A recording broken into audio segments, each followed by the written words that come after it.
আজ আপনাদের ফিরিয়ে নিয়ে যাব 1954 সালের কলকাতায়। স্বাধীনতার তখন মাত্র 7 বছর বয়স, দেশভাগের ক্ষত তখন টাটকা, আর কলকাতা শহর তখন এক সন্ধিক্ষণে দাঁড়িয়ে। ঠিক এই সময় ঘটেছিল এমন এক ঘটনা যা কেবল কলকাতা পুলিশ নয়, ভারতীয় অপরাধ তদন্তের ইতিহাসে এক চিরস্থায়ী ক্ষত এবং একই সঙ্গে এক উজ্জ্বল মাইল ফলক হয়ে আছে। আজকের গল্প নৃশংসতা, বিজ্ঞান এবং এক ঠান্ডা মাথার খুনির। আজকের কেস ইলারানী দত্ত মার্ডার কেস। দিনটা ছিল 1954 সালের 30শে জানুয়ারি। হাড় হিম করা শীতের বিকেল। দক্ষিণ কলকাতার ব্যস্ত এলাকা কালীঘাট পার্ক। পার্কের এক কোণে ঝোপঝাড়ের আড়ালে রোজগারের মতো টহল দিচ্ছিলেন এক পাহারাদার। হঠাৎ তার চোখে পড়ে খবরের কাগজে মোড়ানো অদ্ভুত কয়েকটা প্যাকেট। প্যাকেটের বাঁধন আর আকৃতি দেখে তার সন্দেহ হয়। তিনি খবর দেন পুলিশে। পুলিশ এসে যখন সেই প্যাকেট খুলে, দৃশ্যটা ভাবলে আজও শিউরে উঠতে হয়।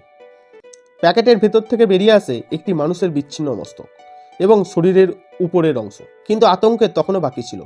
খুনি চেয়েছিল লাশ যেন কোনোভাবেই চেনা না যায়, তাই সে এক পৈশাচিক পন্থা বেছে নিয়েছিল।